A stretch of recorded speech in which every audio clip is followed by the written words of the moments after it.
Selamat berjumpa kembali dalam layanan audio Sahabat Seperjalanan. Hari ini adalah hari Jumat 14 April 2023. Tema renungan saat teduh kita dengan judul Cara Membangun Rumah. Cara membangun rumah. Firman Tuhan terambil dalam Amsal 24 ayat 3 sampai dengan keempat. Dengan hikmat rumah didirikan, dengan kepandaian ia ditegakkan, dan dengan pengertian kamar-kamar diisi, dengan bermacam-macam harta benda yang berharga dan menarik. Mari kita berdoa. Bapa yang di dalam surga, hidup kami adalah seumpama mendirikan rumah. Kami harus mendirikan rumah yang baik, yang tahan terhadap berbagai macam hal, dan tetap berdiri kokoh sampai kemudian kami bertemu dengan Tuhan. Dalam nama Tuhan Yesus kami berdoa. Amin. Shalom sahabat seperjalanan, temanya adalah cara membangun rumah, cara mendirikan rumah. Tentu yang harus berbicara bukanlah pendeta dalam hal ini.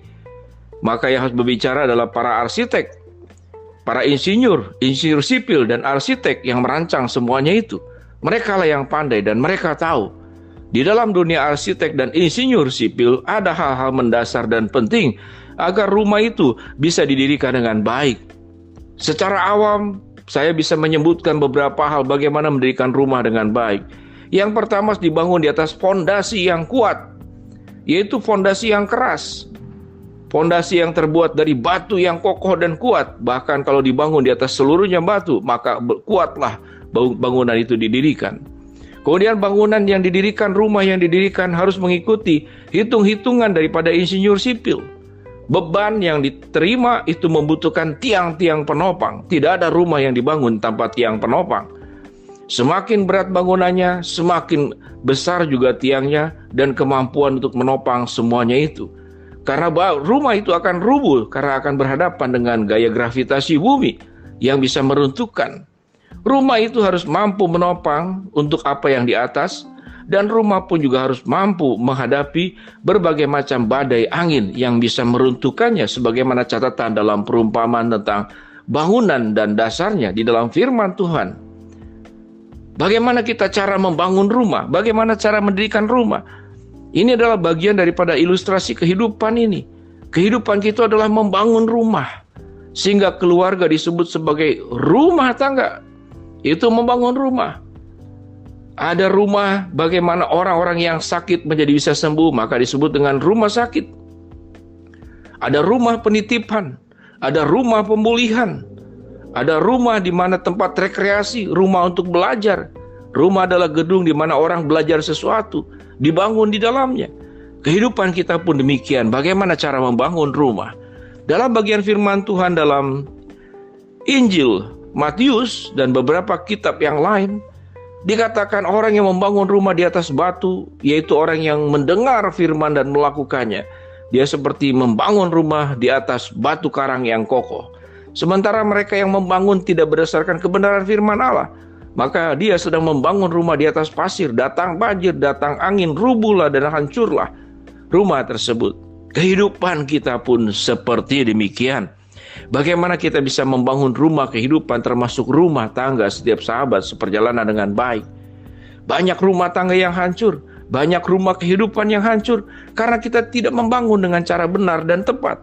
Apa yang firman Tuhan katakan cara membangun rumah, yaitu dengan hikmat rumah didirikan, dengan kepandaian itu ya ditegakkan, dan dengan pengertian kamar-kamar diisi, dengan bermacam-macam harta benda yang berharga dan menarik. Ada 3 kata di sini. Yang dikejar adalah hikmat, yang kedua adalah kepandaian, dan yang ketiga adalah pengertian. Berhikmat, pandai, dan berpengertian. Kalau berbicara tentang bagaimana menjadi orang yang pandai itu berarti dia tahu dengan jelas apa yang dilakukan, apa yang dijalani, akhirnya akan seperti apa. Ada banyak contoh, sahabat seperjalanan.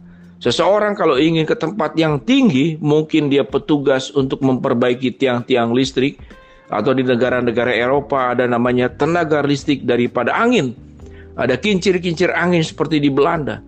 Orang yang pandai sewaktu dia naik ke atas, dia akan menjaga keselamatan dirinya dengan tali-tali dan keamanan-keamanan yang perlu dilakukan. Jadi artinya orang yang pandai, orang yang berhikmat, dan orang yang berpengertian, dia harus tahu akan bahaya yang bisa terjadi dalam kehidupannya dan harus bisa mengantisipasi agar kita menjadi korban kecelakaan, jangan sampai menjadi korban kematian. Demikian juga sahabat seperjalanan, kita sedang berjuang jangan sampai menjadi korban kematian, yaitu kita berbuat dosa, kita meninggalkan Tuhan, itu adalah jatuh ke bawah, jatuh ke dalam jurang.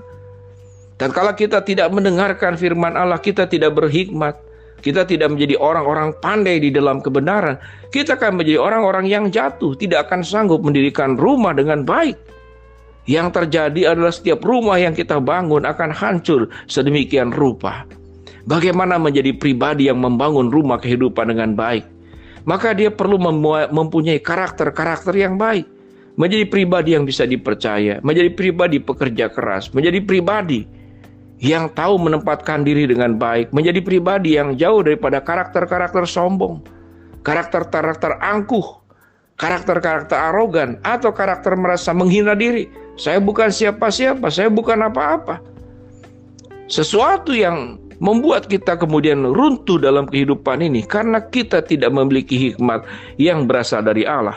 Tatkala kita tidak punya hikmat yang berasal dari Allah, bangunan rumah apapun yang kita kerjakan pada akhirnya akan rubuh dalam prosesnya di tengah jalan, atau baru saja membangun sudah rubuh. Mari sahabat seperjalanan, siapa itu rumah kehidupan? Yaitu diri kita sendiri. Jaga diri kita baik-baik. Jangan sampai rumah kehidupan ini hancur. Oleh apa? Sebagaimana yang firman Tuhan katakan, orang yang bijak lebih berwibawa daripada orang kuat.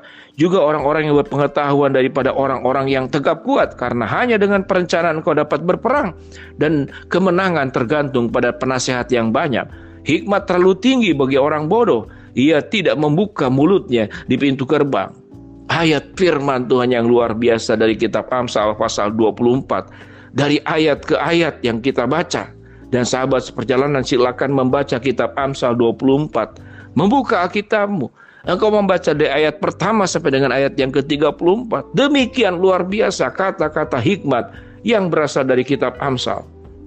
Agar kita bisa membangun rumah kehidupan buat pribadi, rumah kehidupan buat rumah tangga kita, rumah kehidupan buat masa depan kita, dan kita tidak akan rubuh karena kita menegakkannya, kita mendirikannya, kita membangunnya di atas dasar yang kokoh, yaitu firman Tuhan sendiri. Dan kita menjalani kehidupan ini dengan baik, agar rumah kehidupan yang kita sedang ada, yang ada pada diri kita, waktu kehidupan yang masih Tuhan izinkan kita lewati, kita jalani dari hari ke hari, minggu ke minggu, bulan ke bulan, tahun ke tahun. Maka janganlah sampai kita membangun rumah kemudian rubuh di dalam proses perjalanannya. Oleh sebab itu, bagaimana cara membangun rumah? Firman Tuhan berkata, milikilah hikmat, milikilah kepandaian, milikilah pengertian, yaitu hikmat, kepandaian, pengertian yang berasal dari Allah. Maka ayat keempat dikatakan, kamar hidupmu akan diisi dengan bermacam-macam harta benda yang berharga dan menarik. Jadilah pribadi yang membangun rumah kehidupan itu dengan benar. Bersama dengan Tuhan kita pasti akan bisa. Mari kita berdoa. Bapa yang di dalam surga, terima kasih kami diajarkan bagaimana cara membangun rumah kehidupan masing-masing pribadi kami. Agar kami menjadi pribadi yang mengisi kehidupan kami dengan benda-benda berharga yang menarik, yang hanya ada di dalam kebenaran firman Tuhan dan hidup di dalam kekudusan bersama dengan Tuhan. Hamba-Mu berdoa buat sahabat seperjalanan yang sedang sakit, Tuhan jamah sembuhkan. Sahabat seperjalanan yang sedang menghadapi masalah, Tuhan bukakan jalan. Sahabat seperjalanan yang sedang berdoa mengharapkan sesuatu dari Tuhan, Tuhan kabulkan dengan cara dan waktunya Tuhan. Dalam nama Tuhan Yesus kami berdoa. Amin. Shalom sahabat seperjalanan, Tuhan memberkati kita semua.